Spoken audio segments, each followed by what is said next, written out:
Rome feared no army. It feared the prisoner who refused to break. Deep beneath the Colosseum, where light dies and chains speak louder than words, Aurelia, a scholar turned captive, is thrown before Marcus. The undefeated gladiator Rome calls a legend. She should tremble. He should obey. But in the silence between them, something Rome cannot control begins to rise. Aurelia was a scholar from Germania, captured when her small, rebellious village was crushed beneath the marching iron of the Ninth Legion. She hadn't fought with a sword. She had fought with words, helping to organize supplies and maintain morale. For this, she was deemed a political prize, not merely a slave. Her worth was in her humiliation. When she arrived in Rome, the sheer scale of the city, built on the bones of conquered nations, was dizzying.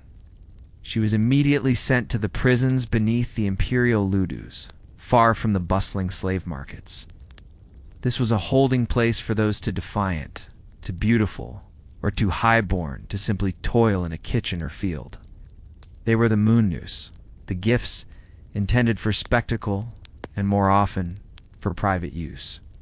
Her cell was a tight, cold stone box shared with 4 other women. Lysandra, a Greek dancer, spoke only of the sea. Lara, a sturdy woman from Britannia, cursed the gods daily. And young Phania, barely 15, simply wept. Aurelia, however, stared at the wall, remembering the light of her village library, hoarding that memory as a shield against the creeping darkness. The gladiators, men like gods to the crowds, were nothing more than highly trained property. Their lives were controlled by the lanista, who owned their bodies, their debts, and their destinies. And as property, they were sometimes permitted or ordered to interact with other property. Marcus the Murmillo was the ludus's champion. His body was a map of old scars and new strength, a monument to the emperor's favor. He had killed men, lions, and bears. He had faced death 100 times, and had always returned richer in fame and richer in blood debt. He was a gladiator, but before that, he had been a farmer, a man who loved the smell of rain on dry soil. That man was long dead, replaced by the killer. One night, the lanista, a greasy man named Severus, addressed Marcus while tallying his week's spoils. "The Imperial Games are in 2 weeks, Marcus. Your bout is the centerpiece. The crowd demands spectacle, and the senator demands satisfaction. The tithe must be paid." Marcus knew the tithe. It was the dark, unwritten transaction. The damnati were often used as living training tools, practice targets, or worse, as rewards or entertainment for the gladiators, legionnaires, or wealthy patrons who frequented the ludus. It was a psychological tool, reinforcing the total powerlessness of the prisoner and the total authority of the gladiator, turning a weapon into a custodian of cruelty. The next day, Severus personally led a small group of gladiators down to the women's cells. Aurelia and the others pressed back against the wall, their hearts hammering a frantic rhythm against the silence. "Ah, the stubborn scholar," Severus sneered, pointing a finger at Aurelia. "She still looks like she might quote Homer to me, Marcus. She needs to learn silence." Marcus felt a familiar, cold detachment settle over him. It was the same sensation he got when the arena gate opened, a necessary blankness that allowed the killing to happen. He was ordered to take Aurelia to a separate, smaller cell used for conditioning. The walk was short, but for Aurelia, it was an eternity. She kept her eyes fixed on the dirty floor, refusing to look at the man who held her chain. He was massive, his arm thicker than her waist. When they reached the cell, Marcus spoke, his voice a low, gravelly whisper, barely audible above the clank of the iron door. "Sit." Aurelia sat, her back straight. She finally looked up, her green eyes fiercely intelligent, meeting his without flinching. "Will you make sport of me, gladiator?" she asked, the contempt in her voice sharper than any blade. The question hit Marcus unexpectedly, not with anger, but with the painful memory of the man he was before the ludus. He was supposed to use her as a training dummy, a source of gratification, or just to break her spirit as instructed by Severus. This was the dark truth of his life. The moments he was forced to inflict deep, personal cruelty outside of the sanctioned violence of the arena. He dropped the chain and stepped back, leaning against the cold stone. "Your life is mine," he said, reciting the necessary dogma. "Your body is Rome's property. You understand the extent of your worthlessness here?" "I understand the extent of Rome's sickness," Aurelia retorted. "Your power is merely borrowed, gladiator. When the crowd tires of you, your bones will bleach the same sand as mine." Marcus felt a flicker of perverse respect. He saw the fire in her eyes, a defiance that reminded him of his own ancestors who had resisted Roman expansion. He was supposed to break her, but the thought of crushing that spirit felt like a greater defeat than any he had faced in the arena. For the next few nights, the conditioning continued, though not in the way Severus intended. Marcus would bring her meager rations and sit in silence. He didn't touch her, didn't harm her, simply sat staring, waiting for her to break. Aurelia finally broke the silence. "Why?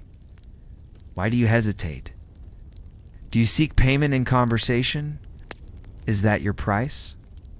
"My price is obedience," Marcus said simply. "It is the only way to survive. Severus knows your spirit. He wants it extinguished before the games. Yes. If you look broken, if you cry and beg, he might lose interest. You must convince him you are shattered." Aurelia narrowed her eyes. "Are you advising me, gladiator?" "I am advising the property of Rome," he corrected, his voice flat. "I am ordered to use you, Aurelia of Germania, to prove that even a scholar's mind is nothing before Rome's will." He then showed her the truth. He didn't hurt her, but he described in grim detail the fate of others, how female captives were used in Venetians' hunts, forced to fight animals or unskilled male criminals. He spoke of the private viewing parties where the wealthy would demand scenes of historical or mythological rape and murder, acted out with real prisoners. He spoke of the simple truth that for many gladiators, these women were the only brief, fleeting taste of intimacy and connection in a life otherwise dedicated to violence and enforced celibacy. A brutal and non-consensual solace provided by the same system that enslaved them both. This was the dark calculus. The gladiator was broken by the arena, and he was then commanded to break the prisoner, ensuring the complete cyclical dehumanization of the entire underclass. "Severus wants your dignity," Marcus finished, his gaze hard. "Give him the facade of despair, and perhaps he will use you for the arena, which is a swift death, rather than for the patron's bed, which is a living one." Aurelia's defiance wavered. She finally saw the depth of the system, a horror that went beyond the sand and the blood. It was a machine that used suffering as currency, and the gladiators were just slightly more valuable parts than the prisoners. 2 days before the Imperial Games, Severus came for Aurelia. She had followed Marcus's bleak advice. She sat huddled in the corner, her hair loose, her clothes stained, her eyes hollow. The intelligence was still there, but it was buried beneath a thick layer of feigned defeat. Severus grabbed her arm, his grip surprisingly strong. "Ah, broken at last. Murmillo knows his work." He dragged her to a large, opulent room near the exit of the Ludessa room, often used for final preparations, and sometimes for private entertainments. Waiting there was not a gladiator, but a local magistrate, a corpulent man named Lucius, who was known for his cruel demands. Lucius smiled, a predatory expression that made Aurelia's stomach turn. "Ah, the educated one," Lucius purred. "I heard you speak Greek. We shall have a lesson tonight, woman."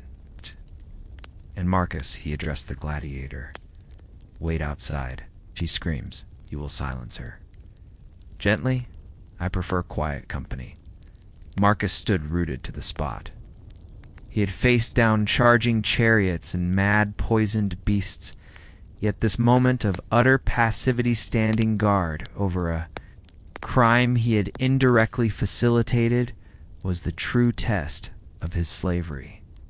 He was the guard of the abuse, the silent accomplice to the systematic violation of human will. As he turned to obey, Aurelia caught his eye.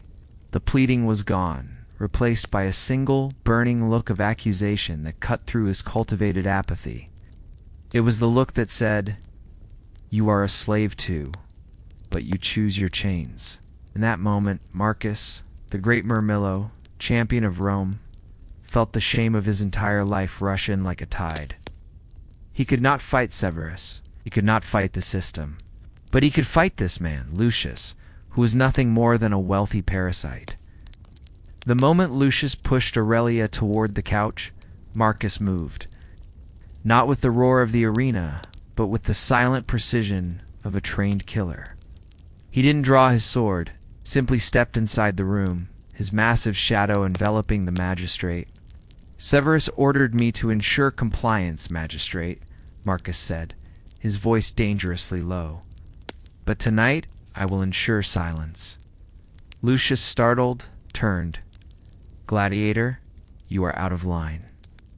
"I will have you," Marcus struck a precise, open-handed blow to the temple.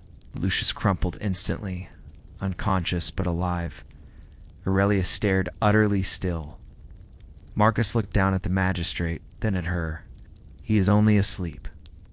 Severus will demand an explanation, and the whip will fall." He walked to the window, a narrow slit high in the wall. "But you will be gone."